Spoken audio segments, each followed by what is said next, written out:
And when you have inspired, like you win most scrims because he's just so good in scrims. I think he's even better in scrims than he is on stage. That was one of the best boot camps ever from a Western team in terms of like how we should prepare for Worlds. Unfortunately, we weren't able to replicate that in 2025 because I think you have to be in Europe to be able to do this because of the access to all the ERL teams. We just saw more potential in Cryogen. He's been someone we've been looking at for the past couple of years, and he's definitely a very risky. It's definitely a very risky decision to go for a rookie support with a rookie top and a rookie jungle. Um, but we think he is also very mechanically talented.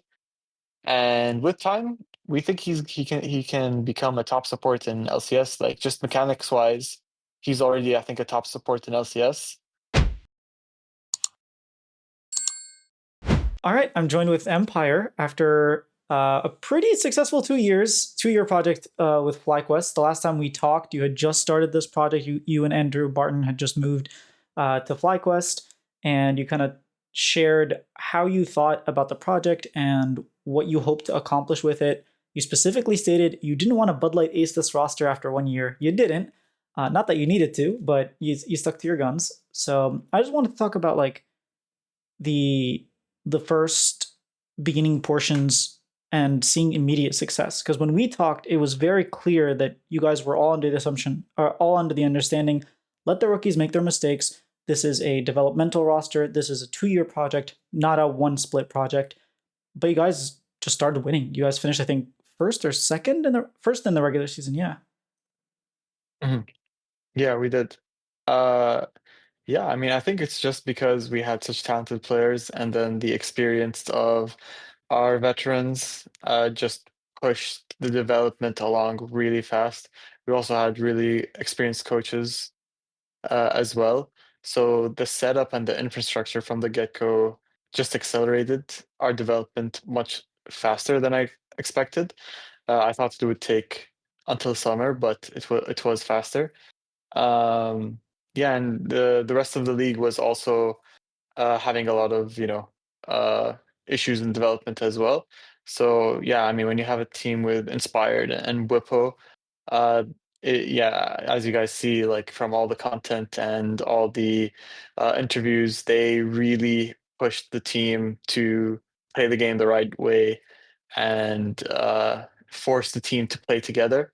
And that really helped the rookies. It helped Quad when he joined in summer to really get things moving much faster. And yeah, they end up playing really well together across the 2 years. Yeah, a big concern for the roster was Masu and Busio not really matching up, especially going internationally. That didn't end up being Mhm. a problem, but I know Busio, for example, in his first split before he got Mithy, he was struggling, especially like in the finals and internationally. He felt kind of lost. Talk to me about the development of those two specific players. I don't think anyone. Okay, for Busio, a lot of people said, okay, he's going to be a S tier support. I don't think many people said that about Masu. Yeah, I mean, there were a fair share. At least the NACL watchers for sure thought he could be really good. Um, but yeah, in terms of Busio, uh, he just needed to, as a support, it takes longer for you to adapt to tier one because a lot of your game is about map understanding. Um, how to play with your jungler, how to play out of lane, how to play around your mid laner, how to play around your top laner, when to set up vision, how to engage. There's just like so much information that they need to soak up. And it's not like an ADC or like maybe a mid laner where you just have to focus a lot on like laning and then team fighting. There's a lot of nuance and micro decisions you need to make every basically 20, 30 seconds of the game. So it took him a bit, and then once Mithy, we end up being able to recruit Mithy. That really sped things up for him, and it showed in summer. And yeah, they did struggle internationally um, in MSI and after our first split. Um, but yeah, once we had Mithi, it really helped him. And then in terms of Masu, I think he didn't really shine too much in the first split. Uh, and it was mostly like a topside, the topside show. Um, and then, but that's just the way it goes with a roster that has rookies in the beginning. You kind of like they're kind of in the background a bit, and then once they get to split two, split three, that's when you pump up their strengths even more, and they learn more about how to play out the game. And then that's where you saw him at Worlds in the first year. He just had so many pop-off games. And that's really how it goes. It was the same for Jojo when we had him on EG the first year, and then Danny a bit until like towards the end of the playoffs in 2021 summer, where he ended up popping out. Or was it 2021? It was the Quadra kill with So that's Tristana. just how it Yeah, goes with rookies. Yeah, so that's just how it goes with rookies. Like at the start, they're not the main characters at the start. They just kind of have to do what they know they're good at, like what they've already learned, and then slowly pick up those skills to be able to perform at a higher level at tier one. you guys also did put a lot of investment. You mentioned that before the split started, you had sent Massimo and Busio with Arrow to boot camp in Korea. And then later on, you picked Hmm. up also, what's his name? Mithi, obviously, who, was very smart about the game. How Yeah, much, how, I can feel like that could be very overwhelming to rookies. I mean, obviously, it wasn't to them, but having multiple people kind of staring down, breathing down your neck, having inspired basically, and Bwipo, who really want to run the game the way yeah, that they want to, that's like a lot of pressure to almost not single out on them, but I feel like yeah, every mistake is going to fall on them. Every sort of learning moment is always going to be their fault. It's always going to be stuff that they have to do better. yeah. It definitely was overwhelming for them at times. I won't lie, but overall, it was a net positive for them, and it did take a bit of the people around them to learn like, okay, how much should they lean in, who should be leaning in, and such. So there was a bit of learning to be done there, but overall it was a net positive for them, and they were eager to receive all that information, um, whether in a harsh way or in a more civilized way. uh, yeah, so the first split kind of went great. I know you guys made it to the finals. You didn't win, even though you guys were kind of the favorites Mhm. at that point. But you Yes. were able to make it to MSI. I know there was a little bit of a crash out at MSI. We've heard from both sides at Yeah. this point, but picking up Quad, the only reason you were able to pick him up was because you actually brought him on to begin with on your academy team back when you could have an academy team. Exactly. Talk to me about that specific pickup because at that time he was an LCK mid laner that maybe wouldn't have made it in LCK. He had just come back from like streaming and was trying to make it work. So it's like a kind of a risky move to do to pay someone to fly all the way here. And I know Yeah. he lived with you guys, like he didn't uh, have his own place. Yeah. Yeah, for sure. He was definitely one of the most going against all my gut instinct pickup we've ever done. Uh, because he had been underperforming at the LCK level for a few seasons, and obviously LCK, if you're not on the top team, it's really hard to perform, and it depends on your environment and such.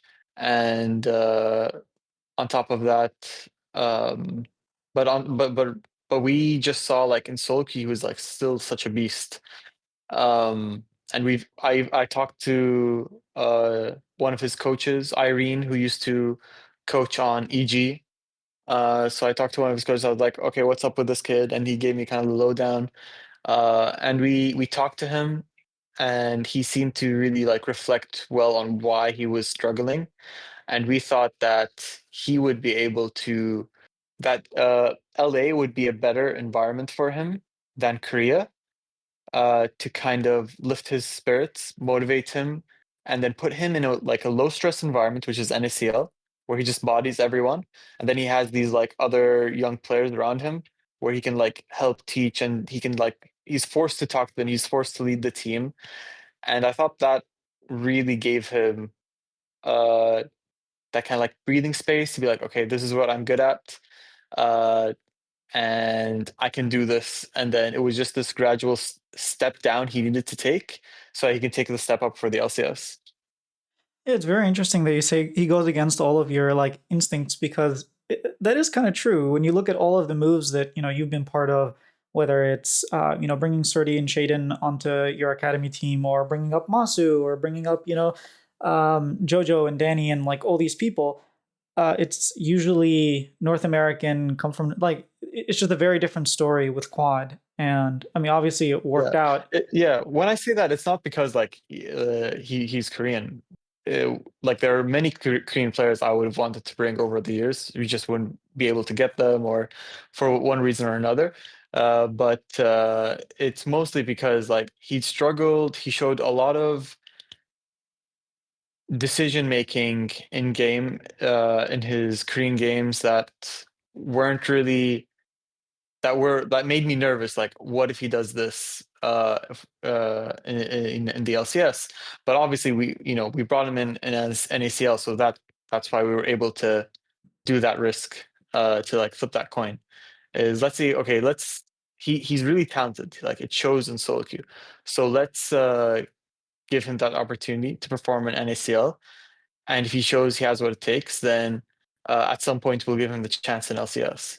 And that chance came sooner rather than later in summer. And how was the team then in summer? I can imagine. Did that put more pressure on Masu, Busio, and Quad, where like, oh, Jensen underperformed, or Jensen had these like laziness problems? He got kicked within a split. What's going to happen to me if for Busio, for example, if I have another bad Worlds like I had in MSI? Is that going to do you feel like that weighed in on any of the players? No, not at all. Like I think bringing in Quad, everyone was so excited to have him on. It felt like a breath of fresh air for the team, and it took away a lot of like mental stress. Actually, it did the opposite, took away a lot of mental stress, and we just it was just a really good split overall. I can't remember our record, but I know we did really well You lost two best of in threes. scrims. Yeah, okay. Uh, yeah, I know we just did really well. We were able to use Quad as kind of like this solo piece on the map where he didn't really need any help, and we just put him on the champions he's comfortable on, and then Inspired was able to focus on his own game and player on top or player on side lane. And then Busio, this FlyQuest roster was really good at just spreading out the map and playing like this 2-1-2. And Jungle Sport would sometimes be together, but a lot of times would also be apart. And we'd make a lot of comeback plays or chaotic plays around the map that enemies that our opponents didn't expect. Um, and so yeah, that's where I think just bringing in Quad allowed us to play the style that we wanted better than we did in spring. So how much did the sort of goalpost move between spring and summer? I know before spring it was like we'd love to make MSI, but if we didn't, completely understandable. As long as we make playoffs, that's like where we're trying to start. Then you make it to second place. You could have won that finals.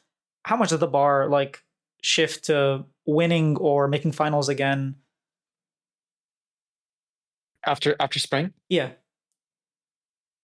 yeah, it just meant like, I mean, it didn't even take us going into playoffs. Like we just knew, at some point in spring, like we were just winning most of our scrims. Like, okay, we're just a top team. We just have to win. Uh, and especially then after losing the final in spring, it's like we know we're the best team, so we just have to close it.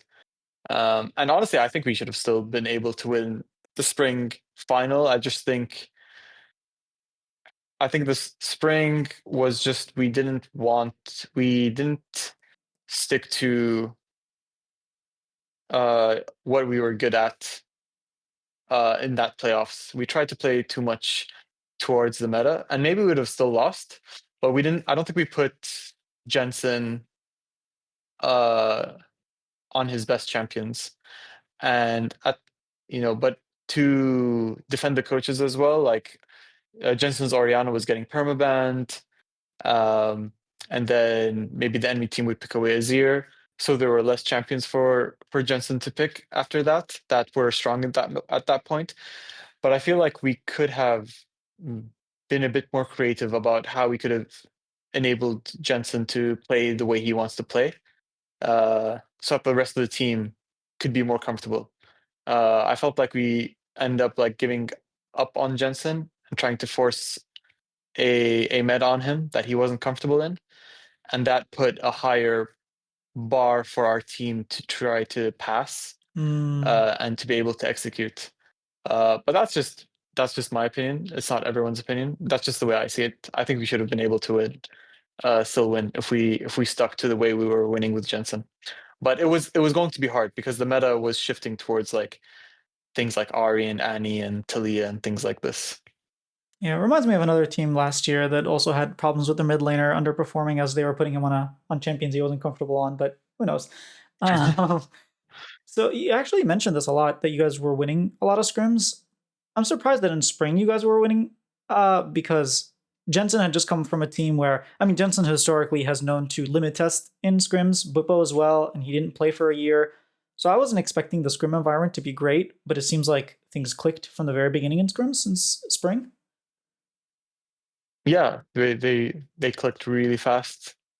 Um, I think a lot of it, what helped is that the other teams were still finding their bearings as well. Other teams didn't really create that strong of a roster. Like Energy fell down.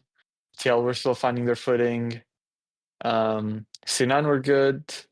But besides, yeah, once Energy dropped in form and TL was underperforming, uh, yeah, it just kind of propelled us up even forward, even more. So yeah, the team just clicked. And when you have Inspired, like you win most scrims because he's just so good in scrims. I think he's even better in scrims than he is on stage. Oh Like I wow. think in scrims he's like really he's like insane. He plays the game even better in scrims. Though in this last year he did reach like some peaks that he hasn't reached before as well. This last year, especially uh first split and at MSI, he reached some really really high peaks as well in his career. Yeah, I think probably that game was it game 3 against BLG is probably like, his immortal. It was Yeah, such a beautiful game the to watch. Sejuani game. Yes. Oh my Yeah, god. Sejuani game was really really crazy. Definitely one of I would put it like as his best performance ever in his career. Probably, yeah. Probably the best Sejuani performance we've ever seen, honestly. Um, but yeah, so Yeah, before going to 2025 and 2024, you made it to Worlds.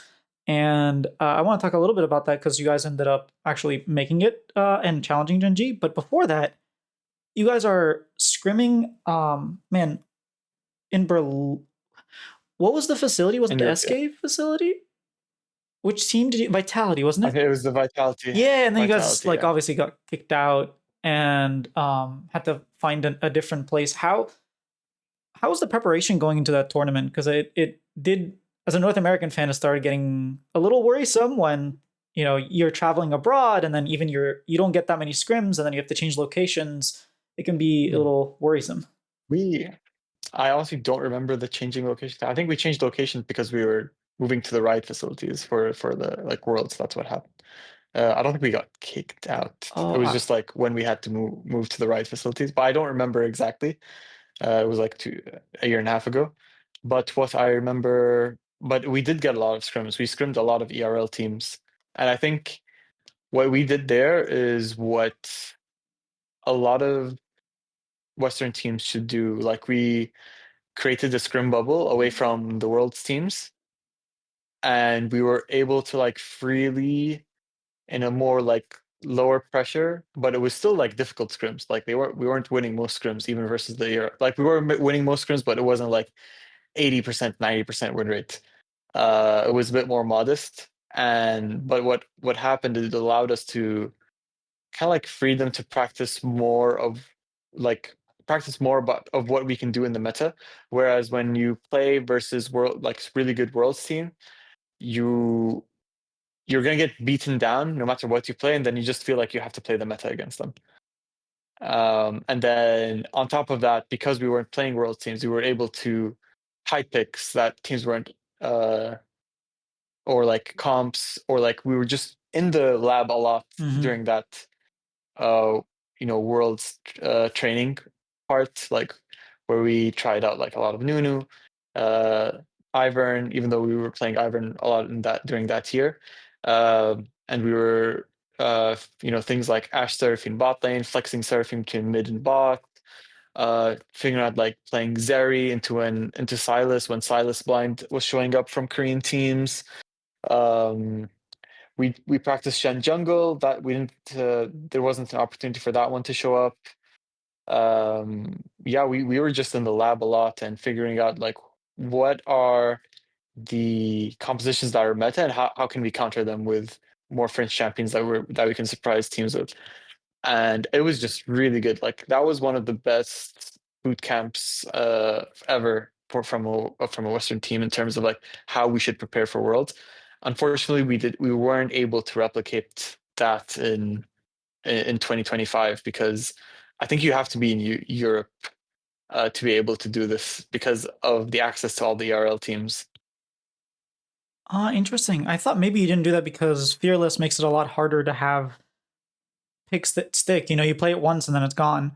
You don't even have to force a ban, but it could also be because, like you said, the teams. I was gonna ask because that was gonna actually be my next question about the fact that you guys did more of a scrim bubble and didn't really scrim many Asian teams. And I know Papa Smithy was getting a lot of flame on Yeah. Twitter for like, oh, how could you do that? And then like eventually he was like, we're not like planning to never scrim them. Just right now we're not scrimming them. Whose idea was that? Yeah. Like that feels like a very bold decision to make. Uh, it was, well, because we were in EU, we couldn't scrim them until the Asian teams arrived. And so, but even when the Asian teams arrived, we were very selective, like who would we face, how often we would face them. Um, and when we did end up facing them, we were so prepped. Uh, we were so prepped in what we were comfortable, like confident in playing, that we surprised a lot of teams, and we like they weren't expecting. Like I think it was against I don't know what Asian team we played, and we was it top? I can't. I think top or one of the LPL teams. Like we were busting out Nunu against them, and they Oh, it just was didn't know top. what It to was do top against esports. Nunu. Yeah, yeah. Jackie Love was getting like just Yeah, and they were just getting tilted. They didn't know like Nunu can like has a root on his E and things like this. It was and then they end up losing the next day.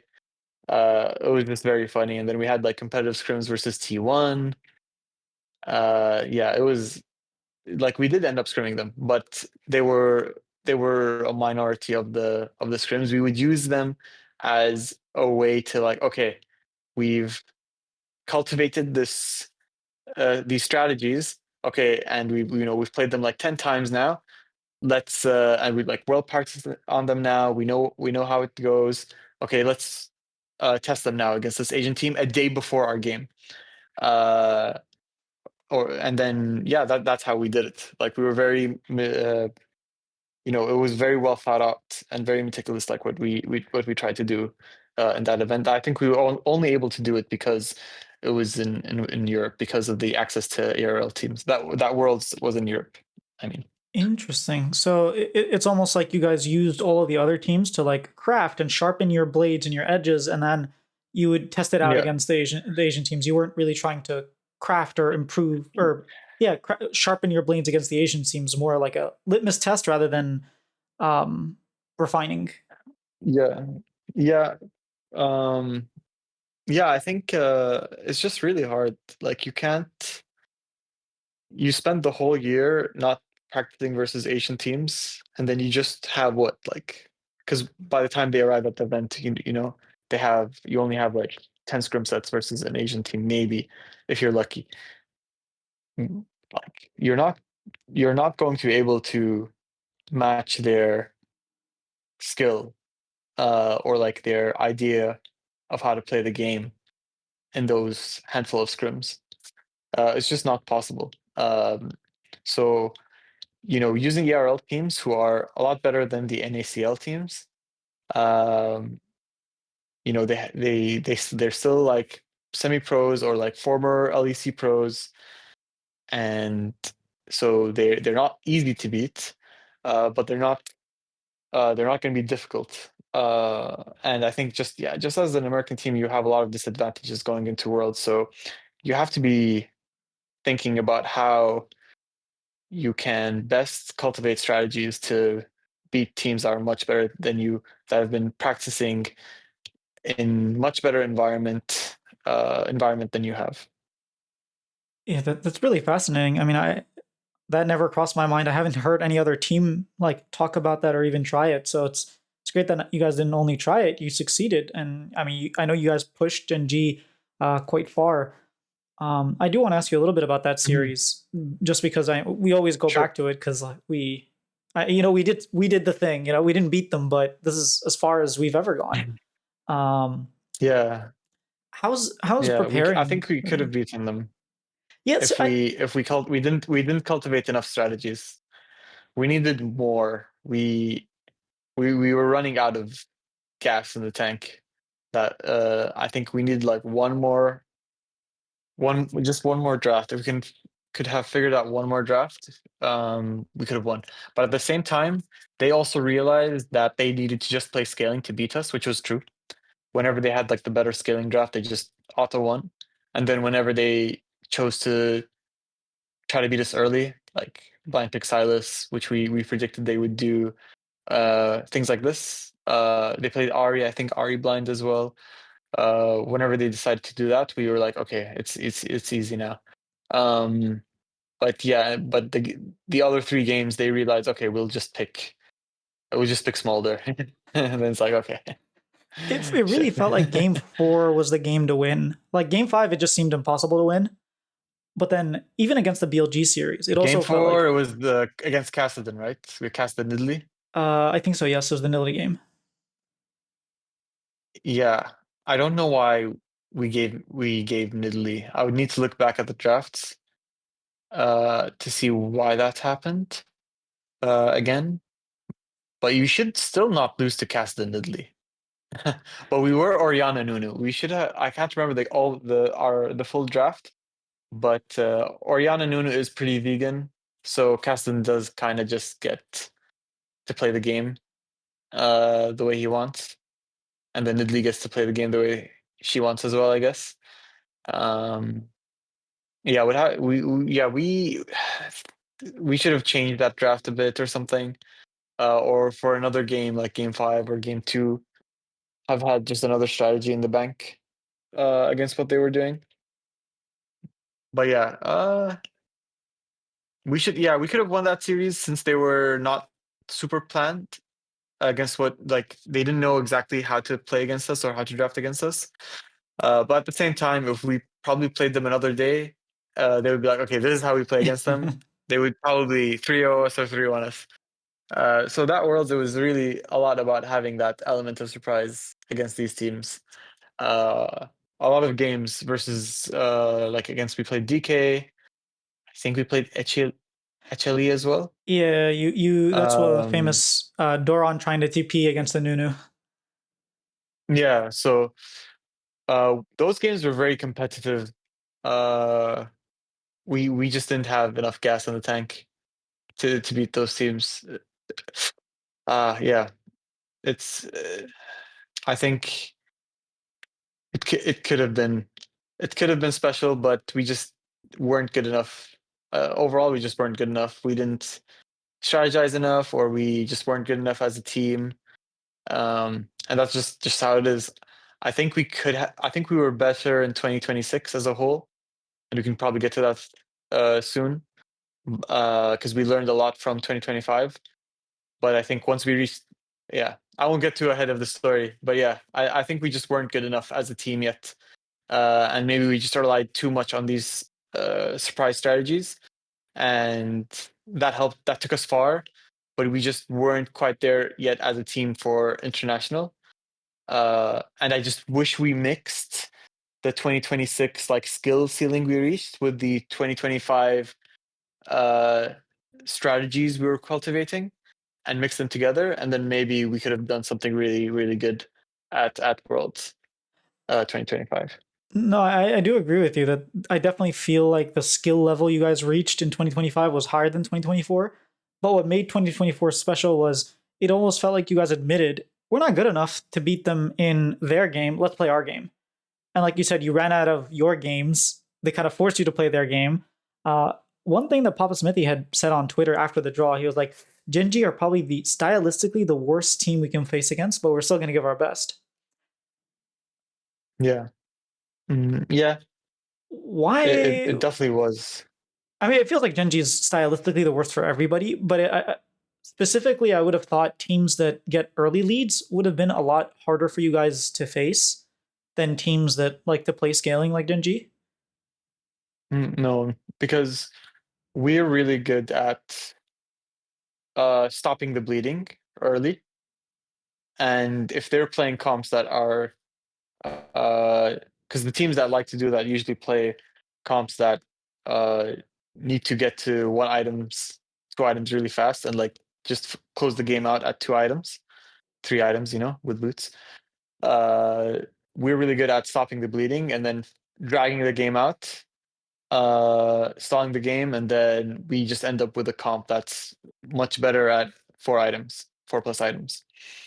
Whereas against Gen G, they were just really good at getting to late game. Um, if they chose to not play an early game comp, it was just like we can't force them to lose the game early. We can't outscale them. We can't out team fight them. Uh, they just have the composition to you know counter everything we want to do after the early game. So we weren't a strong early game team, and in terms of like who's has a better understanding of playing mid to late, they obviously do. You know, there's no two ways about it. They just are better. So if they chose to, hey, we're also playing mid to late scaling, they're like, okay, we'll just pray. So we just had to hope, those 2 games because Ari and Silas were in the meta being blinded. So we are just like, okay, hopefully they first pick Ari, they first pick Silas. We were hoping they would first pick other champions that we could counter. But then they chose. I forgot what he played the second game. But the other games he played, Casted and Smolder. You can't get much more scaling than those 2 champions, right? For Yeah. mid lane. So yeah, there we have it. All right. I guess having explained that, it does make a little bit more sense. You guys were quite good actually at stopping the bleeding, and even at lane swaps. And lane swap was still a thing back then. It felt like you guys really leveled up your lane swaps, and that also gave you guys a bit of an advantage in not bleeding out early. If that makes sense. Hmm. So then in the off season, you guys choose to retain everybody. You keep your coaching staff, you keep your players. I know eventually Demonte will leave, but even then he was more of like a FlyQuest, like even working with other teams, not just specifically the league Yeah, team. So you guys go in, and it almost felt like there was a sense of cockiness, like, oh yeah, we're obviously gonna win, and then you don't win split one. Obviously, the format, going to Brazil, all that stuff probably adds to it. But from your yeah. perspective, what kind of happened that first split? Oof. I think there was just a lot of things. We were very tired from year one. We played in every tournament. We basically had no breaks. There were 3 international tournaments if you include EWC, and then the 2 splits. Uh, we just played so many games, and we went at Worlds went all the way up to quarterfinals. So I think there was still a bit of tiredness, and guys took some extended breaks. And then there was a new patch that hit, and the patch radically kind of changed the way you play early game.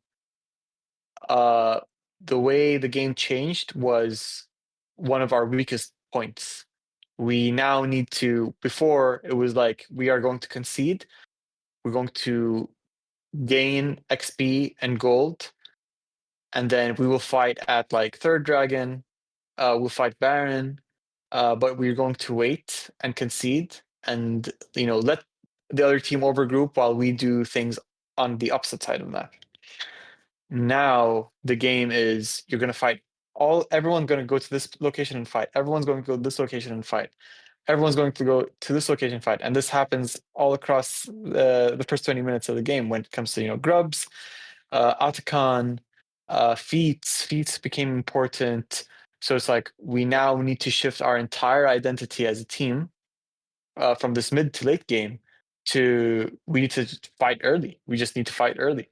And we were not comfortable at that at all in the first split. And that's why, a team like Current Thieves saw a lot of success in split one.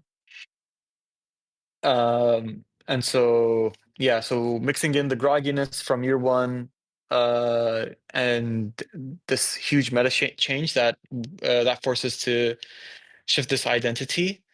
And then on top of that, just like the format was weird, and it was hard for the players to take it seriously as well. And that's not really an excuse, but the stakes felt low.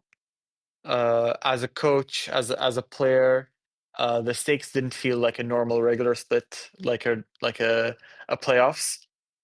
So it had an effect. But I do think the shift in the meta with the grogginess, and then the last thing I mentioned just was the perfect storm for us to have a bad split one. Uh, and that had me a bit worried going into the rest of the year. But kudos to the coaches and Inspired and Whippo as leaders of the team for realizing how they can basically helping the team shift their identity, the identity to be able to play more early game and fight these objectives. And Inspired went from like, okay, I'm conceding to like, okay, we're gonna fight this, we're gonna fight this. Let's go get feats. Let's use this to get feats. We're gonna use this Herald to get feats on this time. Um, he became like it was very awesome to see him like shift his playstyle like that, and that's what makes him like so good. He can just play everything. If he thinks it's the best way to play the game, he can just play it, whether that's champion or whether that's style of play. It was really cool to see. And you saw in the past year, at least up until Worlds, a really aggressive Inspired, like a more aggressive Inspired in the early game than you saw in previous year. And that led to some games like the Zinzao games where he was just fighting everything and dying a lot. But I think that helped him realize like, okay, how much can he push his limits in those games, especially in that meta. So after split one, you guys identify Geckos and sign him, and it felt Hmm. like very similar to what you guys did with Quad, where you were like, okay, I guess we're pretty confident that we're not keeping Bippo for next year, so let's bring in his replacement and train him. Not saying that's what you guys did. It's just like on the outside, it kind of felt like the writing was on the wall for Bippo. Once you make that signing, you didn't have an academy team, so you couldn't just sign him to an academy team. You just brought him as a six man, Hmm. and then I think when he came in, you tried him a few times. Just overall, how much like in the off season between 24 and 25 during the season, how much are you looking at these potential players like a Gakkos, like a Quad, like you did in 2024, all these players to try Yeah, and identify the next big person that could bring success to yeah, FlyQuest? yeah. Always, I'm always looking. Geckos I identified the previous off season. Well, actually, no, not the previous off season, like the previous summer split. Like 2024 Um, summer? yeah, 2024 summer, but it still seemed like he needed a bit more time. And then I saw a huge jump in his play between 2024 summer on his Turkish team and then 2025 on his LFL2 team in winter. I saw a huge jump, and he was just outplaying everyone and doing so many sick mechanical things that I'm like, okay, if this guy is willing to work hard and willing to learn the macro of the game, then he's going to become such a beast. And after talking to him, I talked to his coaches, I talked to his agent, uh, a lot of people around him, and he's a really hard worker. He was in communication a lot with Lot, the GX top laner in LEC, like about matchups, doing 1v1s with him. So it's nice to see this initiative from a young 16-year-old kid or 17-year-old kid, or was he 16? I can't remember how old he is. I think he's 17 and now he's 18. But in any case, um, yeah, so there were a lot of like green lights on top of like his mechanical skill. So I'm really excited about Gakos. I think he's definitely going to be one of the top laners in LCS. Um, and yeah, he just keeps improving. It's obviously a risk taking a player from LFL too, but that's kind of what you have to do as an NA org now. Honestly, you have to identify the players before they get identified by the top teams in EU or in Korea, or else you're not going to get them. Uh, in a lot of cases, unless like there are situations where teams are just overlooking, they keep overlooking a very talented player, and so that can happen. um but yeah, like that's kind of my mindset since last year. It's like we have to look for it's yeah, like even with quad, like we have to look for players that are not yet on the radars of other big teams, or else it's really hard to get them. So yeah, that's like a big reason why we were able to find Gakkos and get him before any other team could. I think if we waited until this offseason, I don't know if we would have been able to get him. Oh wow. Yeah. Yeah, I mean, not to get into the tier two situation, but I did talk to Kryra, the new jungler for DSG, and he said, just talking about like Yukino going to KC Academy and then Toasty also moving to EU Academy, and he was like, yeah, if EU comes knocking on your door, like you go there, right, instead of Academy in North America. So Yeah. you really need to be early, like you said. Yeah. And obviously Gakkos was tier 3. He wasn't even tier 2. Yeah. Which is funny. We're going to have two tier th- like two tier 3 players jump to LCS, and Griffin has only played 2 months of tier 1, and before that he was only tier 3. So none of our players will have tier 2 experience. And they're jumping like kind of straight into LCS, so that's going to be fun. But we'll get to that later. Yeah. Just to go through Spring Split, this is when I felt like FlyQuest was at their high. This is like peak FlyQuest. When I think of FlyQuest, I think of Busio being like the Yeah. best support in the West. I think of Masu still being Masu and Quad playing quite well. Bwipo having his play style that was working very well, where Bwipo sometimes likes to make these movements early. And now, like you said, Inspired was like more down to play the early game. And it all culminated to that one series where you guys were up in game 4 against BLG. But then obviously, BLG make that last stand and then they win game 5. Uh, the format of Split, like Split 2 and LCS, I feel like didn't really help teams improve, and yet you guys were improving. How did you guys manage to improve? I talked about this with like other players and Core JJ, for example, when he was still winning. And he says it's just so hard to improve when you're just winning Mhm. all your scrims or when the other teams can't really challenge you. You can try and like shadow box, but it's just so difficult. So how did this FlyQuest end up peaking so high? I think I think like just what I said earlier, like the coaches and Inspired figured out how to play the early game better.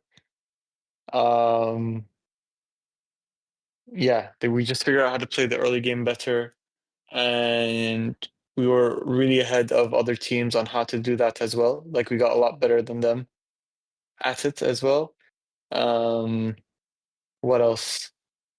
Yeah, players just start to take they start taking the split the season more seriously now that we were in more important parts of the season. And yeah, we ended up with such a high scrim win rate. It was ridiculous. It was very hard for teams to beat us. Um, and then yeah, and then at MSI we just kept playing really well. We were very competitive in scrims versus Asian teams. Um, yeah, it's hard to put my finger on it, like what it was exactly. It was just like everything clicked within the team.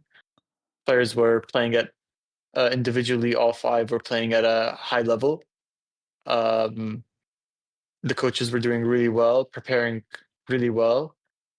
Uh, yeah, it was just like everything was perfect. I think the only thing that was maybe missing was that creativity in draft and in prep. I think that we could have used more of that, and that maybe could have been a bit more of a factor versus BLG and the other teams at MSI, and then later on at Worlds and EWC. Um, but at the same time, maybe you could say that if we focused on that, maybe we would have lost that edge of how we played the game. Um, yeah, so it's a bit of hindsight, but it's just a bias I have. Like I think you should always have creativity prepped in draft, more creativity prepped in draft, rather than just stick to stock standard. But yeah, even though we stuck to stock standard, we were playing at such a high level, and it was it was really proud watching the team and the coaches do so well during that split and MSI. Obviously, we still lost, and it was really sad the way we lost against BLG. And I think the way we lost, and because we couldn't get over that hump, it kind of started the downfall of the team, unfortunately. Yeah, I think I was gonna save this for split three, but one thing you mentioned about lack of creativity or like less creativity. Obviously, you guys in split one played Ivor and you played Tryndamere. Like you did have some level of creativeness, but it really felt like that level of creativity from 2024 that got you to where you got you to where you ended up slowly like faded away. Um, was that just like a natural like, hey, we need to focus on this new early game because the meta has changed and the Mm. season has changed? Like, where do you think that came from? Because it felt like that really was the FlyQuest flavor. I think it's a few different things. I think one, the coaches, Nukta and Mitty, are really good at knowing how to get the team to play the meta, and they really believe in the power of the strongest meta champions. Uh, and because of that, I think it did help the team do really well in Split 2 to a certain degree. So that's one aspect. And if you want to know more about why they think that, you'd have to ask them more directly. Mm. Yeah. And then second, I think there's some chance I think that Fearless affected it as well, because in 2024 there was no Fearless, and I think maybe it's just one theory I have. I think maybe Fearless affects creativity because in scrims you cannot practice the same versus the same champions over and over again on the same day. So, for example, if in one day in 2024 you can play versus Ari blind 3 times, so you can try out these different strategies versus Ari 3 times a day, or like the same new strategy you figured out 3 times versus Ari in the same day, and say you play versus Ari like say you play versus Ari like 8 times, 9 times a week. You can practice these one or two strategies 9 times versus Ari in a week. Now move forward into Fearless in 2025. You can only play versus Ari once a day, and sometimes you pick Ari. So if you pick Ari, there's no more Ari for the rest of the day. You don't play versus any Ari. So maybe you play versus Ari 3 times a week or 2 times a week. it doesn't allow for you to cultivate a strategy against an RE comp. So I think that's a theory I'm also have been thinking about for 2025, that maybe Fearless uh kills the confidence to play creative comps more because you don't end up practicing it much. Yeah, so I think it's just yeah, it was a mix of those two. Uh, but I do think the players were down to play more creative stuff for sure. I think I think Inspired or Casper, maybe Buppo have talked about it. I know Buppo has talked about in public how he wanted players to play champions they were the most comfortable on. Mm-hmm. In terms of Casper, he may have talked about how uh, he wanted to play more creative picks, but it's not up to him to pick those to because he's not drafting. Um, but yeah, I think when you have these kinds of when you have Buppo, when you have Inspired, when you have Busio, and even Masu in Academy was playing things like Karthus, AP Kog'Maw, Yasuo, Nyla, Senna, yeah. things like this, Nyla. Um, it's a it's a big edge to have in draft. It makes people really wary. Like just prepping versus Buppo, I know makes other teams like have huge headaches. Just prepping versus Buppo. So if the enemy knows you're willing to be more ballsy in draft, it does give them huge headaches. But that just wasn't the style of Nuktak and Mithi. And that's fine because they still end up winning, two LCS champions last year. Uh, and we played some of the best league in spring. So uh, it's just like a what if, could we have been better? We made it, might have been worse, might have been the same result. It's hard to say. But yeah, I am biased because I am like I love like creative drafts. Yeah, in summer you mentioned how like it started to be a slow downfall. I felt like a big part of the downfall, and I mean, if you don't feel comfortable commenting on this, you don't have to, was the format made it you guys didn't play Cloud9, which was the second best team at that time. Like it's crazy that a whole split went by and you didn't even play them. But just the idea of like the Yeah. format did not give you guys an opportunity to be tested very much until like the very end. And by that time, like you just haven't had that like battle testedness on stage and like those intense matches that it may have affected. I feel like it affected a lot of teams negatively, but that's just myself as an observer. And then I remember after you guys won finals, just looking at the other international teams, it felt like there was a clear difference in how FlyQuest played from spring and summer. And going into MSI, I felt confident in your guys' like early game, but then going into Worlds, I felt like it's going to be the classic story of a North American team gets like destroyed in the does nothing in the early game, gets destroyed and loses the game. And I even asked Mithy, I'm like, how are you guys planning on just weathering that storm? Because it seems like you guys lost that edge that you had back in MSI. And he said, you go, you scrim against those teams, and you pray. I guess maybe he didn't pray hard Mhm. enough, or maybe the rest of us didn't pray hard enough. But yeah, maybe, what can you tell us about losing that like early game edge that you guys refined in spring? Mm. I think just after we lost to BLG, we lost faith that we could do well internationally, Wow. and I think that just forced us. Uh, like it wasn't like said out loud, but it was just like it's not that we can't. If I would say that again, it's like it's not that we lost faith in ourselves. It's that we lost faith in the current way we approach the game and the current way that we as a team, or individually or as a team, uh, practice and scrim or like make decisions on stage. Like it wasn't good enough. Like we need to reach a new level or a different way of practicing to be able to win internationally. So just to clarify, you lost And faith in like the process. in the process leading up to that point, Okay. and we needed to go another level. Like we need to like be more strict. We need to you know, do this and that. We need to play more meta. Uh, you know, and these are like, you know, opinions coming from all different angles, right? And it's just like everyone trying to figure out how can we do better? How can we be better? How can we beat the Asian teams? And it ended up being a clash of uh like opinions. Whereas before it was like, okay, this is what we're gonna do, this is what everyone's agreeing and whatnot.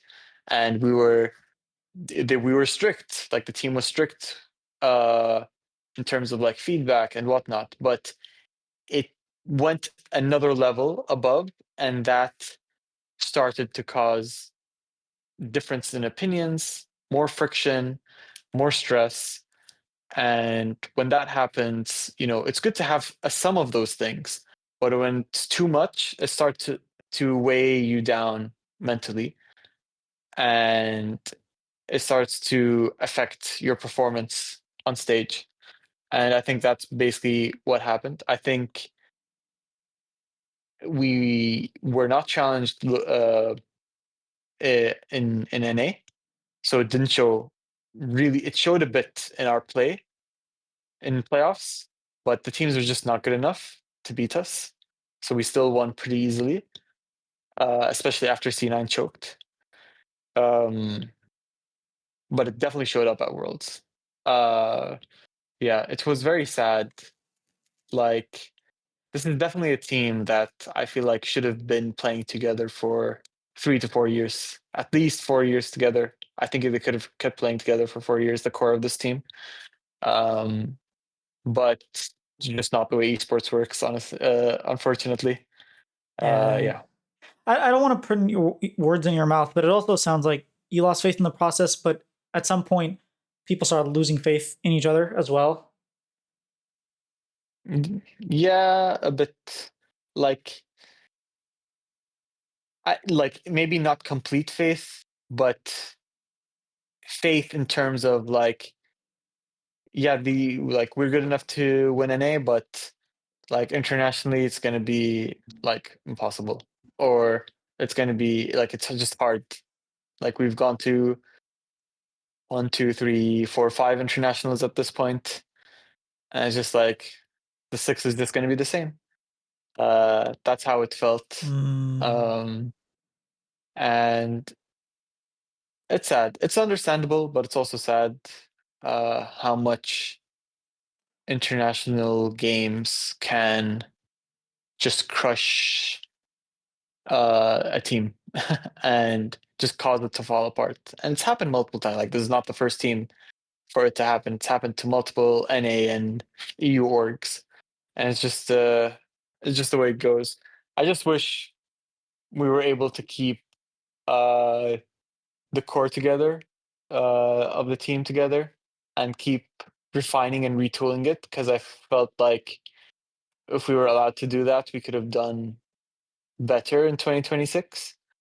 But you know, because of the way contracts are, um, it's just yeah, it's just the way the cookie crumbles sometimes because of esports contracts. You can't have players for 4 years, 5 years. You just have to work basically on 2 year plans. Going above 2 year plans in my book, it's like you can't, because most of your team is are usually on 2 year contracts. You might have one player on a 3 year contract. So it's impossible to plan for more than 2 years. You just go by, you know, 2 years usually because you sign players for 2 years, most commonly. yeah, I mean, there was a world, I guess, where you keep, a couple more of the players, but KC comes knocking, and it's kind of hard to Yeah, to do much about yeah, that. it's just the way it is. The way the landscape in NA right now, you don't really have that power anymore. Um, and that's why, you know, it's forced us to retool the way we are planning, you know, creating teams going forward. There's something that Bippo said with his interview with Don Jake recently. He said if we had Demonte, maybe that summer like downfall doesn't happen. And he felt like that there was a lack of not necessarily a people person, but someone to lift up the mood and someone to Mm, reignite that hope within them. You know, and I think that's something that Demonte does quite well. It doesn't have to be Demonte, obviously, but just someone in that team that could do that. And Mithy was never the yeah, person to do that. Neither was Duke Nuke Duck, and it seemed like none of the players were. FlyQuest is an I organization. think, Oh, sorry. Go ahead. Yeah. yeah, I think Tanner could have, Demonte could have diffused the stress in players a bit,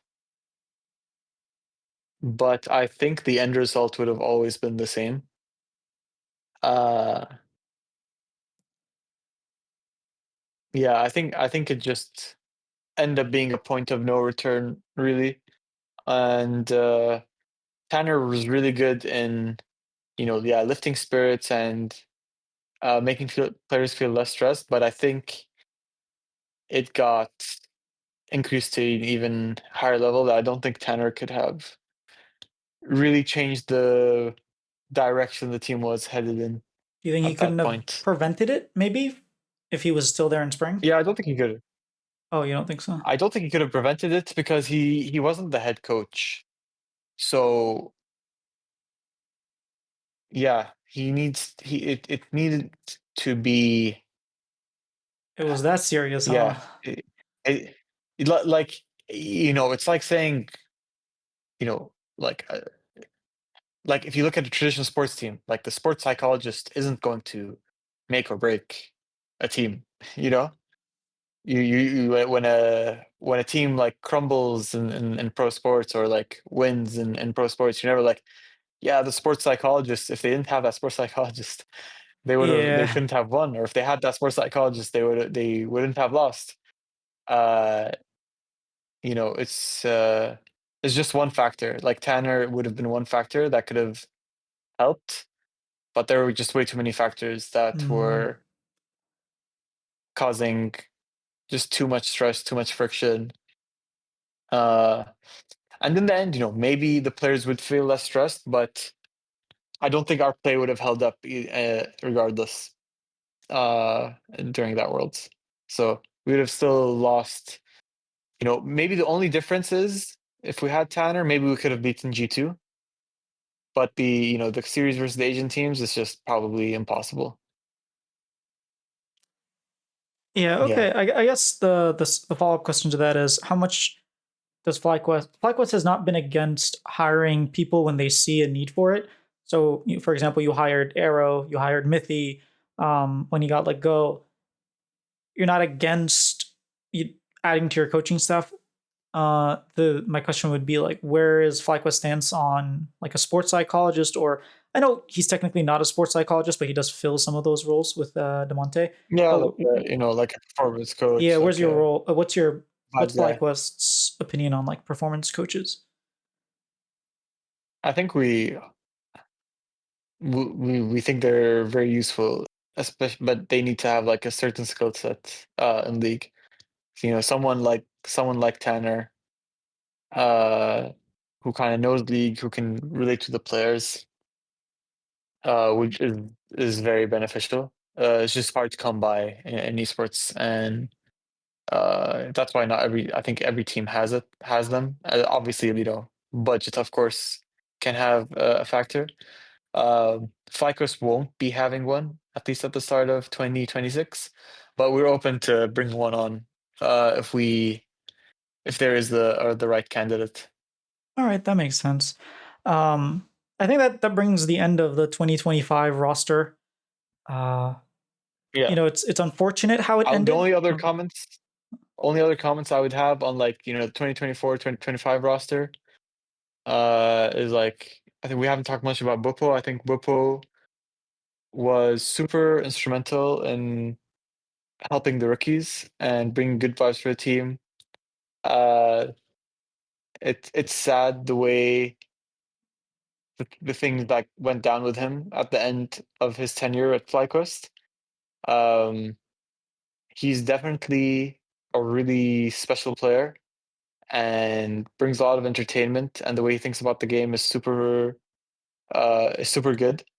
I think, even though he would admit it as well, like if he could ever find a way to play consistently, uh he would be definitely one of the best West, like considered, like even like he's definitely one of the best Western players of all time, but he would be considered even higher if he Hmm. was able to manage to find like consistency in high pressure situations, because he's really good at being able to do it when the stakes aren't super high. But once they get to super high, and I think he's admitted it on like the Don Jake podcast or something, once it gets super high, it's really hard for him to focus on what he needs to do and follow his own game plan. But when he does, he's definitely one of the most ruthless top laners I've seen play. So yeah, that was my one comment on him, because I don't see, uh, that I've never seen someone talk about Boppo from this point of view. I definitely think like if he ever found a way to be consistent in high pressure situations, he would be like a force to be reckoned with as a league player. Um, Definitely one of the most fun players to have watched play and talk with. Unfortunate, like a lot of the circumstances around him. Uh, I wish he learns from them, and we'll see what's in store for him in the future. Um, but yeah, just talking about like leave all the the outside the game stuff. Just like talking about the in game. It would be very crazy to see a player like him be able to do what he do when stakes aren't super high, when they are super high, because he would definitely just be unstoppable, one of the most unstoppable players in Western League. Not just that, just to add to what you're saying about Bwipo, one thing I was actually reflecting on recently about different players like Impact and Bwipo is one of the very few players that peaked, went through a dip, actually took a year break, and then peaked again. And when I first talked to you, I Mhm, re-listened to the interview just to make sure I was remembering from 2 years ago. One of the things you mentioned was Bwipo and Jensen are coming in with a lot of doubts upon them. Like, are they going to be good? They're really motivated to prove that that they are still S tier players. And the fact that you can't really talk about Bippo without putting him in that discussion now, 2 years later, proves that he managed to do something that not many players were able to do. I mean, even Jensen, like that guy was a legend mhm. of the game. You know, he should have been MVP in 2017. Like he was an incredible player, and it was difficult for him to do that. So Yeah, yeah, it's no, telling but about like, Whipple's legacy. Yeah. yeah, you can't really find many players like Bupo. Um, like he was a very good foil to Inspired. Uh, yeah, like yeah, he's just one player. Like if he was able to like find that way to perform his best at at least 90% of games, or like at the when we talk about like games that are high stakes, like 80% of them, he would definitely be like MVP, because he just has, when he knows what he needs to do and he's super locked in, he impacts the game from the top lane position like no other Western player in a really long time. Yeah, I really enjoyed his perspective on top lane. How I remember I did an interview with him one time, and he was telling me that, oh yeah, how many people think Renekton is a scaling champion? They all think he's an early game champion. I think he's a scaling champion. And I was like, you do kind of play him like that. You wait until you have your Sterix, and then you go, you dive in, you don't die, and you win the game. He was like, exactly. How many people do that? And it was so fun seeing Yeah. just a very different opinion and like a different way of doing things. Hmm. Yeah, exactly. Well, you do have a very different top laner in Geckos. So it's going to be interesting to see what FlyQuest does in 2026. But maybe I can just sort of give you the floor for a bit to talk about the coaching staff changes, because I felt Hmm. that Nuke Duck and Mithy, especially Mithy, and Arrow, did a great job at what their role was. Um, and I understand this roster is a little bit different because you don't really have a leader, and maybe we can talk about that later. But what was the decision behind uh, the changing coaching staff? Uh, in terms of the changing coaching staff, their contracts were running out. And I think that the direction that the roster was going to head towards didn't fit the strength of the coaching staff we had. I think the coaches we had were really good for the roster we had in 2024, 2025. But with their contracts running out, and once we realized it was going to be hard for us to retain Busio and Inspired, we wanted to go a more youthful roster, and we knew ThinkCard was going to be available, and he's been someone who has led a lot of underdog projects with rookies. With Clutch, he had Vulcan, and then he's obviously worked with Energy, and he's worked. The championship winning roster didn't have rookies, but they had at the start they had four academy players, two of which were rookies, when Luger and Poom. And then he worked on Furia with who they had Tatu as a rookie, and Ayu was a young player. Tats was a young player as well. And he's managed to find success with all these different rosters that were underdog, that had these youthful elements or these less experienced elements. And so, yeah, we really like the way he works with those kinds of rosters. And so we knew we wanted someone who could lead the ship that we were creating, this new ship we were creating. And we thought he'd be the best man for the job. And then bringing on Apollo, it's someone that ThinkCard's worked with, and we also want someone to be working with bot lane, because we're going to have a very young support. And Apollo is someone who brings good vibes to the teams, and he super hard work ethic, and is the bot lane positional coach, so he's going to be able to help bot lane.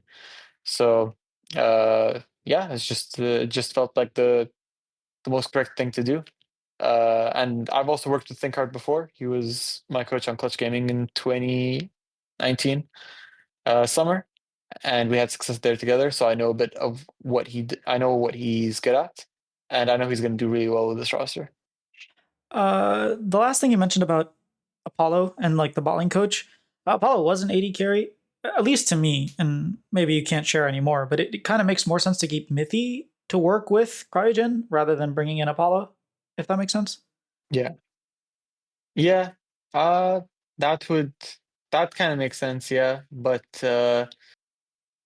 we just needed with the new head coach. Sometimes you need to like create a fresh start. You bring Mm. in the coaches that work best with this head coach, because you want to create like a well-oiled machine, and that's sometimes the route you have to take. Um, and Apollo might not be the best support coach, but he's really good at helping, from talking to him and uh, going through the players he's worked with. He's really good at getting players up to speed to play at LCS. And then I think in the future, if we need to, take that next step with any of the players, we will look into any additional positional coaches. But right now, it's like we're starting with these two guys, and we're going to see what we need to do to take the team or take a certain player to the next level, instead of like filling out our coaching staff ahead of time, and then we're like, oh, we don't really need this guy, or we could have used these resources elsewhere because they're more dire in this position, and we have a limited budget, obviously. So that's kind of the mindset we're going for, especially since it's going to be a long term. Like this is obviously a long term project. Like we have basically three players who haven't really played tier one. You know, it's a long term project, so we're just gonna wait and see where we need to do the upgrades in the coaching staff, or not upgrades, but like additions in coaching staff to help upgrade the players. That makes a lot of It's sense. basically what we kind of did basically what we did in the first year with the 2024 roster. We would obviously, you know, Mithy, certain coaches become available because they get fired, or they certainly become free agents, or a player becomes a coach, whatever. And if we had maxed out our budget, we wouldn't have been able to sign Mithy when he became available in 2024. So sometimes just smarter to wait rather than get a support coach just because they're a support coach and they might not be the best fit or have like the best qualifications to coach the player. You know, Yeah. even though a person can be a top coach or support coach, if they're not a good coach, they're going to be teaching the players the wrong thing. So we'd rather wait for the right candidate to pop up rather than force something. No, it kind of makes sense. Like if you're starting a project and not entirely sure what tools you're going to need, don't spend all your money on tools in case you need them. Just wait till you need them. That I mean that makes sense. Yeah.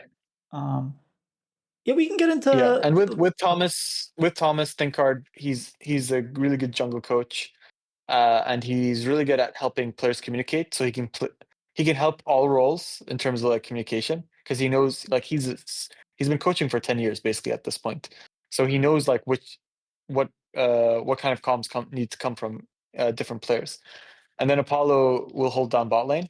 So it's really and then Quad is super experienced at this point.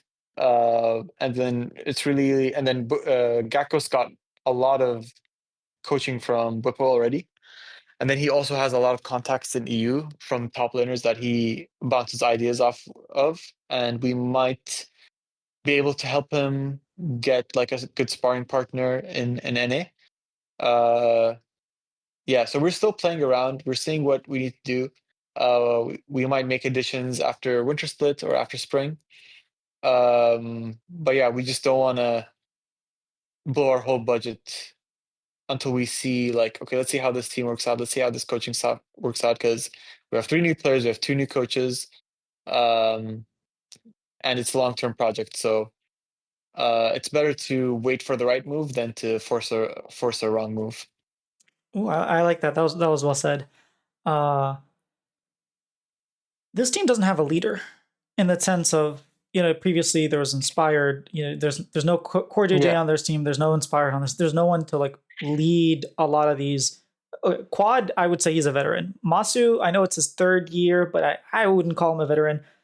And then the rest of I mean, they haven't even played tier two, like you said. So it maybe run me through how you guys thought of bringing up these players. Okay. How we thought of bringing up these players. So obviously we're going to keep Quad and Masu because in terms of Masu, you're not going to find a better NA resident prospect or like ADC in his position.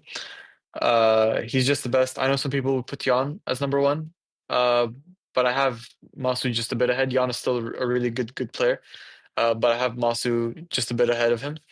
And then Quad is still in NA most of the time a top one mid laner.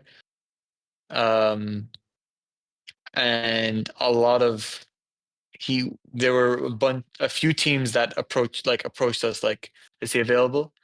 And we're like, of course not. Of course he's not available. I Like wonder who good those mids are were. really hard to come by. Really good mids are really hard to come by. So if you're going to replace a mid, you have to be damn sure that you're doing an upgrade, or else you're going to be in a serious hole for like the next 2 years. Uh, and yeah, like Quad, I really respect him, and he's still a really top player in NA.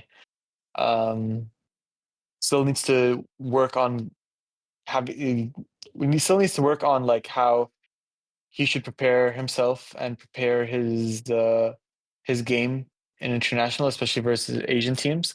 But I know he can get there with the right. I think maybe with this coaching staff we can get him to get there. So we'll see what we can do there. So there's that, we have that our core 2 pieces here, and then we just needed to fill them out, and then we still have Gakos on contract, and we brought him on last year because we know how talented he is. He's really an incredible monster in the top lane. He just needs time and experience. When Bufo had his suspension in playoffs, uh, Gakos got a full week of scrims because before that he would only play like 1 game a day. When he played that full week, we saw like a huge jump in his like understanding of the game, his performance. He was really, really taking in everything really fast, and that was just 1 week of scrims. So I'm super excited to see how he does with a full split, two split, full year of scrims at the top level against players like Thanatos, and you have Morgan coming in. It's gonna be he's going to soak in so much knowledge playing against these guys. Um, and I think he's already displayed in like solo queue and some of the official games, and then scrims how good he is mechanically. And I also think like a lot of the changes Riot has done to the game is also going to benefit his playstyle as well. Um, so we kind of had these three we locked in, and yeah, we saw like okay, we don't have like a leader in the sense of inspired or Bwipo, but I will say to Quad's credit, he was the leader of the team on NACL when he was playing in NACL. Uh, he's obviously soft spoken, so he doesn't lead the game like a Whippo or Inspired does, but he does create game plans. He wasn't able to do that on a team with Whippo Inspired because when you're on a team with Whippo Inspired, you have to shout very, very loud, and sometimes even then it's very difficult. And that's just not in Quad's nature. But he has shown the ability to like create game plans, and maybe he's not perfect at it, but he will be a source of like a source of leadership in the game for sure. Interesting. Because he is the most experienced on the team, and he does think a lot about the game in a macro sense. So there we have it. In terms of Quad. So yeah, and then it's like okay, do we find like there's just wasn't a jungler or a support that weren't rookies that we were excited about. That we think like, okay, if we get these guys, they're gonna lead the team. They're almost as good as Inspired, or they're as good as Inspired, and they can get us to Worlds. There just wasn't, and obviously because we have Gakos and Quad as imports, they have to be NA residents. Um, so at that sense, it's like okay, then we need one. We should get one player, either in jungle or support, that we can that show qualities that they can be molded into a leader. And for that, I think obviously there were reports of Yukino, and then when we couldn't get Yukino, a win for Griffin because he also had a similar um, profile as a player. He's very, very vocal. He's for sure going to be the most vocal player on the team, and we're going to use that to our advantage to mold him into a leader because he's very smart about the game, or like the way he thinks about the game is smart. And if we can shape that into how a leader is supposed to think and bring his game knowledge up to speed at the tier one level, I think he can become a very good leader. Uh, Hopefully in a year, but maybe in year two. So he's someone we're going to be looking to mold as a leader. Have you talked to him And personally? then a bit, but I've seen mostly in content, I mean, streams and such. he's so. I He's a wild mean, character for sure. yeah, it's just kind of funny the idea of like this like such goofball like says the first thing that comes to his brain, which wouldn't come to anyone else's head. Uh, it's just kind of funny to think of him as the leader, but yeah, Yeah, so. but it's like he's not. I like he. It's just something you're going to have to shape as a coach. Like he loves the game. He thinks a lot about the game. He calculates. Uh, he calculates the way things should be a lot in his head. But he also has a zoomer brain, right? So you just have to craft that and cultivate it. And I think Thinkard is going to be the man of the job. And it's good that Thinkard is going to also be his positional coach. It's going to be exciting to see what he can do. He's helped Tatu last year in his transition from a rookie into his first tier one. So we think he can do the same with Griffin. And yeah, it's for sure going to be up to Griffin to realize that he has the capability to become a leader. And with time, I think he can do it. Let's see. Um, so yeah, Griffin was our next choice, and then that's our four pieces, and then we have one more left in support, and then it makes sense. You just get a veteran support. It just makes sense to get a veteran support. But once again, there just wasn't a support available that really excited us, and we thought that would like they might help us get fourth place. Maybe they help us get third place and get worlds. But we just saw more potential in Cryogen. He's been someone we've been looking at for the past couple of years. And he's definitely a very risky it's definitely a very risky decision to go for a rookie support with a rookie top and a rookie jungle. Um, but we think he is also very mechanically talented. And with time, we think he can become a top support in LCS. Like just mechanics wise, he's already I think a top support in LCS. He's just going to be really behind the curve in terms of game knowledge. And we talked about earlier before with Busio how much a support needs to do and needs to think about. They need to think about the game every 20, 30 seconds, like these micro decisions. And it's going to be very, very hard for him. But we know this is a long term thing, and he has the space to make a shit ton of mistakes. And we're going to let him make those mistakes. And the same for Griffin, same for Gatkos, and the same for the rest of this team. Um, and that's the best way for a project like this to grow and succeed is by having a good coaching staff with good structure, giving them the space to make mistakes, learn from them, and keep learning from them until they become really good players. So it's just going to be really exciting to see how this team develops. It's definitely, I think it's the youngest LCS roster of all time, and the youngest LCS roster of all time. And what else? Like basically three players from tier three, somewhat, and with two veterans.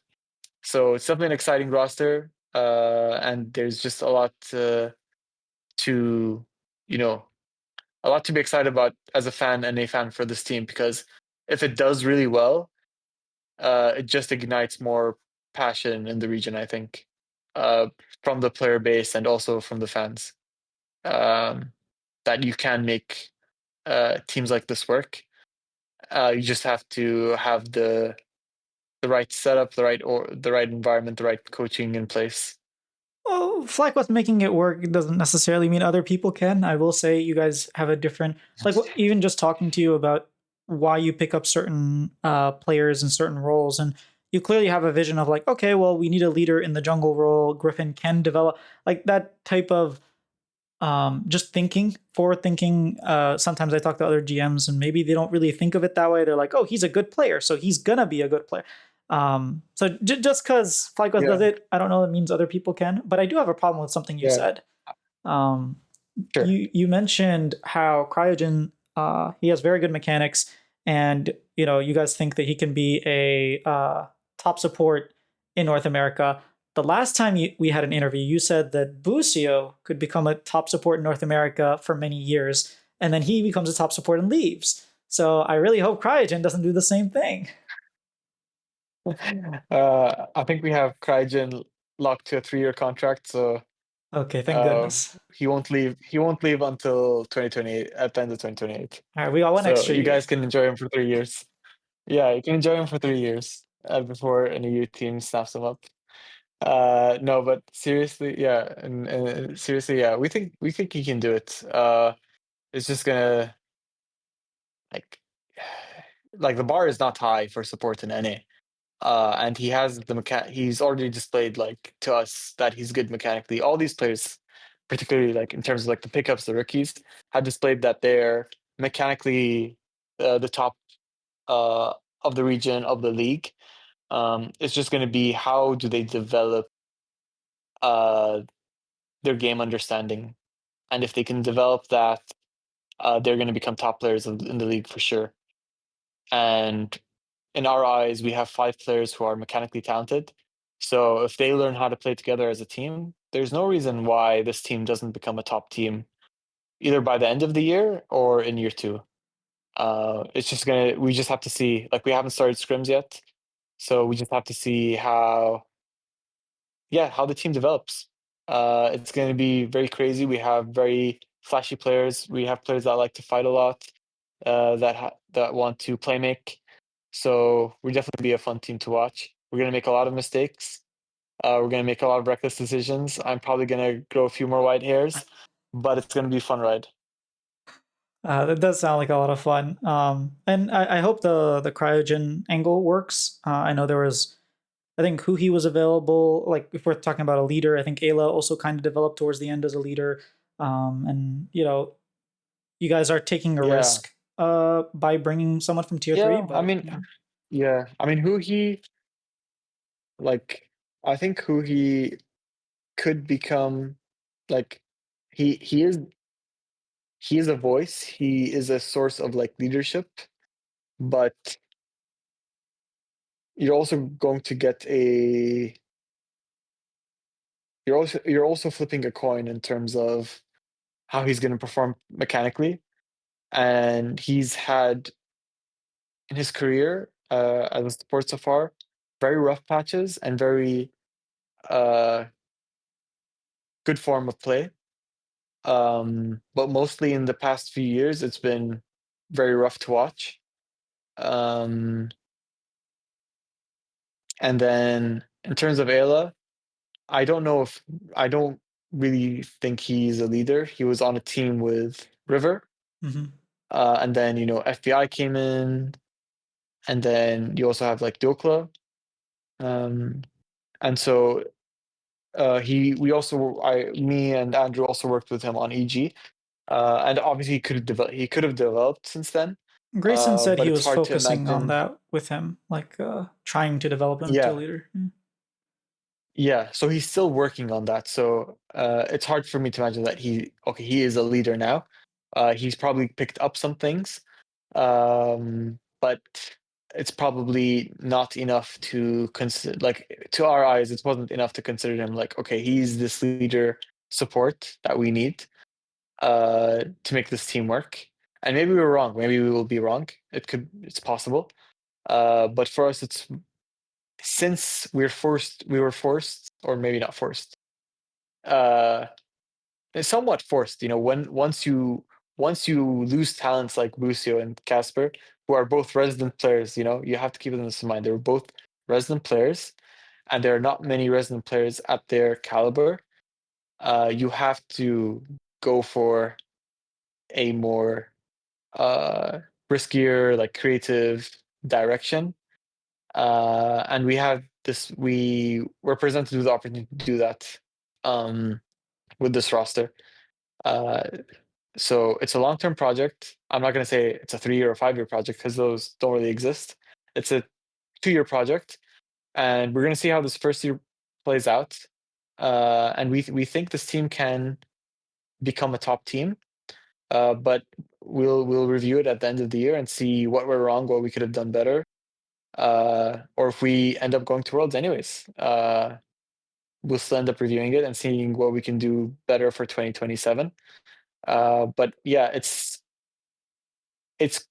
a good thing that a structured org like FlyQuest, a top org like FlyQuest, is able to run this quote unquote experiment because it hasn't been done by a top team before, especially in NA. I don't think it's been done in EU, but I don't want to.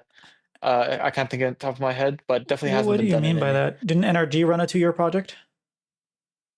No, not 2-year project, but like a roster like this young, Oh like yeah, yeah, this. yeah.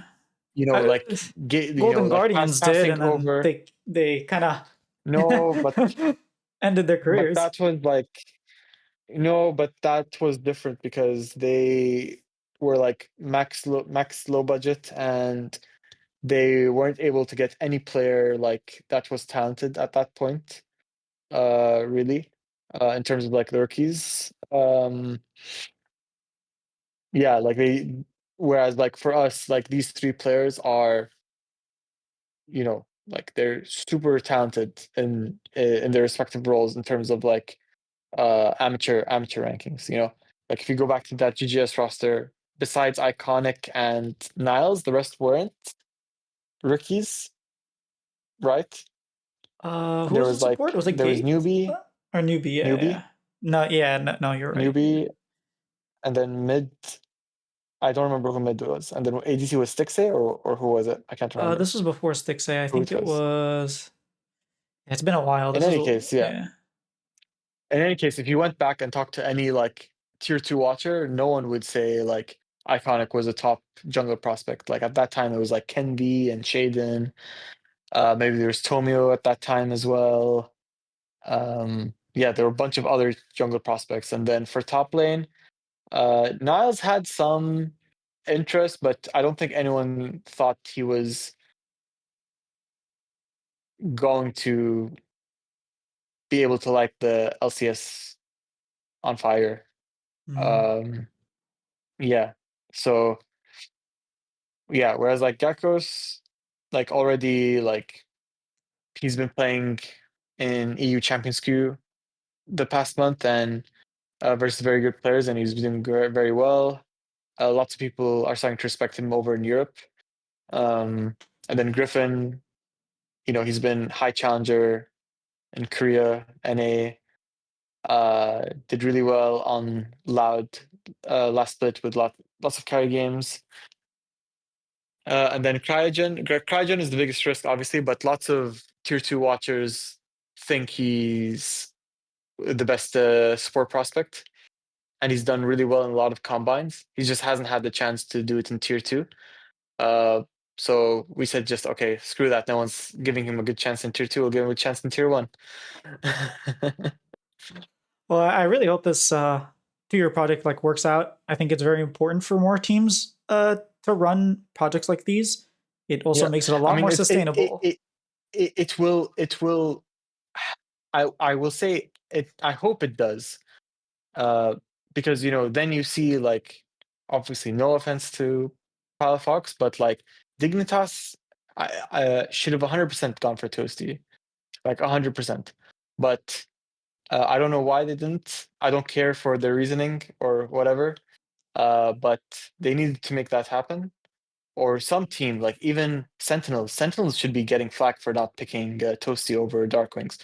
Again, no offense to Darkwings, but like this is a young player uh, in the region who has a insanely high work ethic and has done very well he's very high in solo queue, has done pretty well in both tier 3 and tier 2, and he deserves to get his shot on a team. And when these bottom teams have an opportunity to pick up a young player in a role that is garnering good results and is recommended by a lot of people, like give him a chance. He's not gonna like he's going to grow up. He's going to grow into a really good player. But then we end up going with safe, mild bets or like safe, mild options.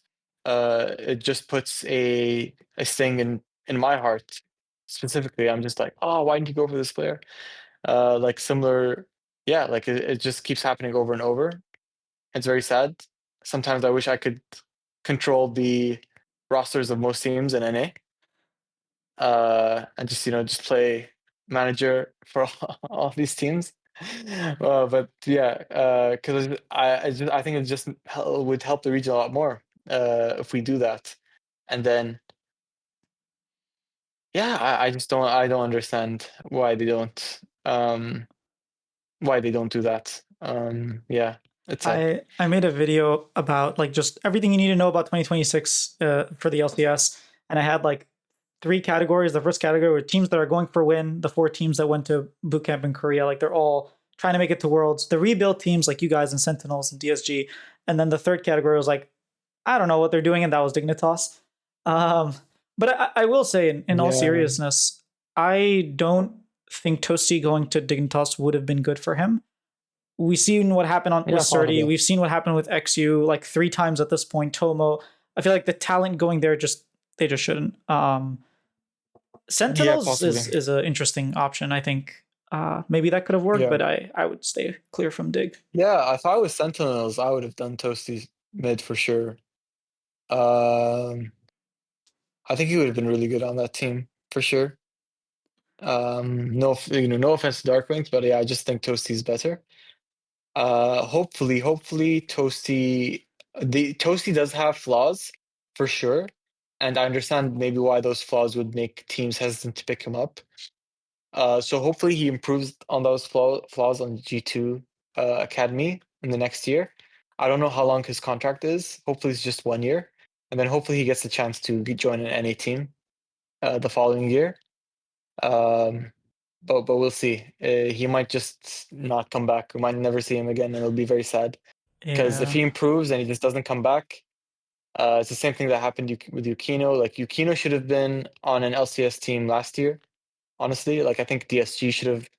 Like he was already in DSG's program in Hmm. tier two, but they got promoted, then they got XU. But they should have stuck with Yukino, in my opinion. And now see where Yukino is, right?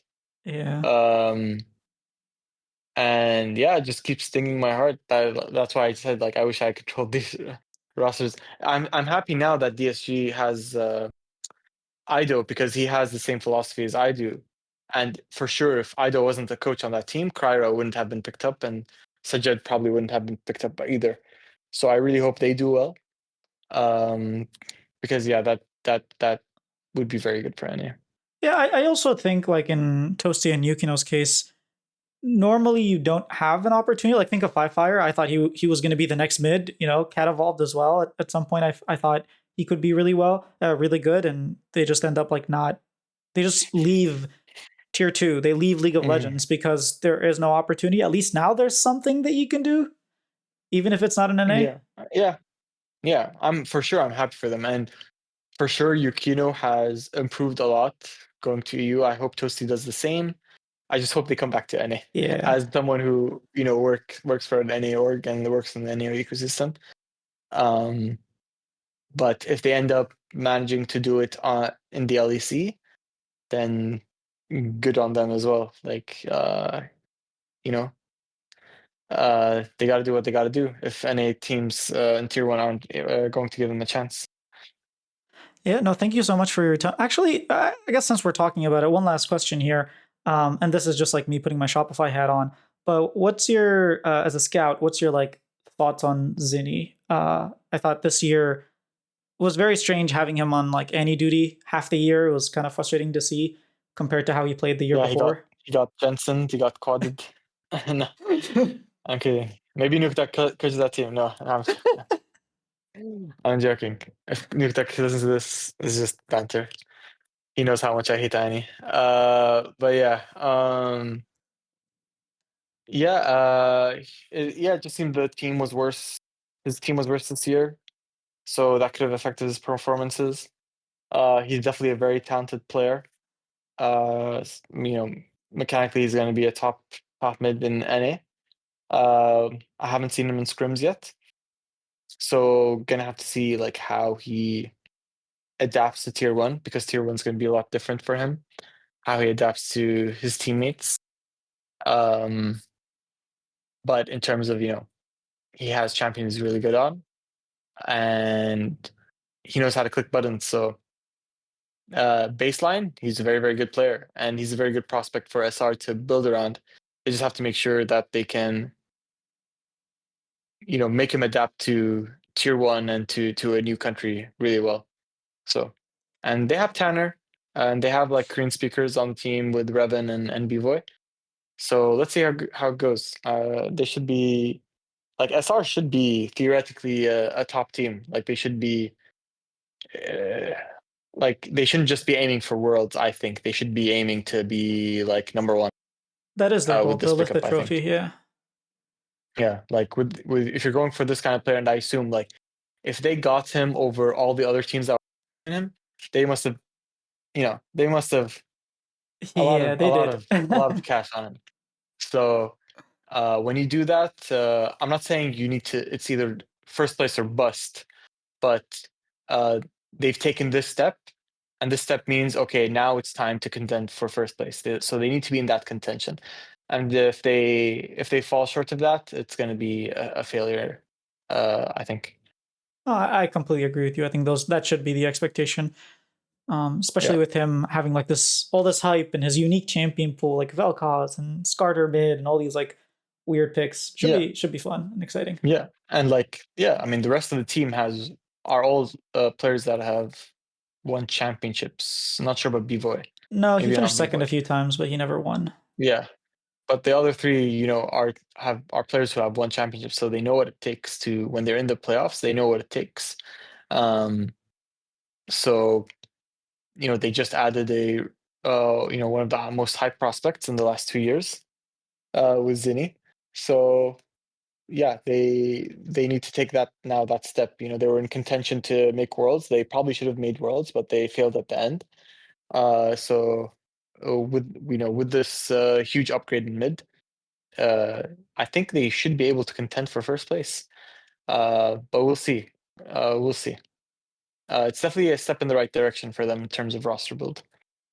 All right, yeah, thank you for answering that question. Thank you again for giving all of the details and always like going in depth on the roster building. I think it gives a separate perspective for the fans of like, oh, they thought about it, and maybe it's a little bit more complicated to put a roster together than just like Football Manager. So thanks again for coming on. Yeah, for sure. And maybe I wasn't able to articulate all my thoughts too well because like I don't do too many of these interviews. But hopefully it was enlightening. And if any viewer has any follow-up questions, they can always like message me on Twitter, or if they find me on Discord, they can message me on Discord and any of the Discord servers or whatnot. I'm always down to like answer DMs or whatnot, and follow up on anything I didn't clarify properly, or if they're like, "Oh, you said this. Did you actually mean it?" Like, I'm willing to clarify anything or go into more depth. So yeah, thanks for anyone who ended up tuning into to this interview. Man, that was such a fun interview. Huge shout out for Empire for just doing this, being pretty open about what happened, how he felt about things. And yeah, just overall, I think it's very it's very rare to find people like him. I think Revan is another person who like sat down with me for a couple hours and just kind of explained what happened throughout the split, what how he felt things, what his logic is behind things. It's always really cool to have that level of insight. I think we should do it more often. I'm very glad that he did this, and again, shout out to him. I'll put his like information in the description in case you want to like message him or thank him for doing things like this. He did one 2 years ago. Now he's doing another one. It's just really nice to get like information about the project, and I hope you guys appreciate and enjoyed it.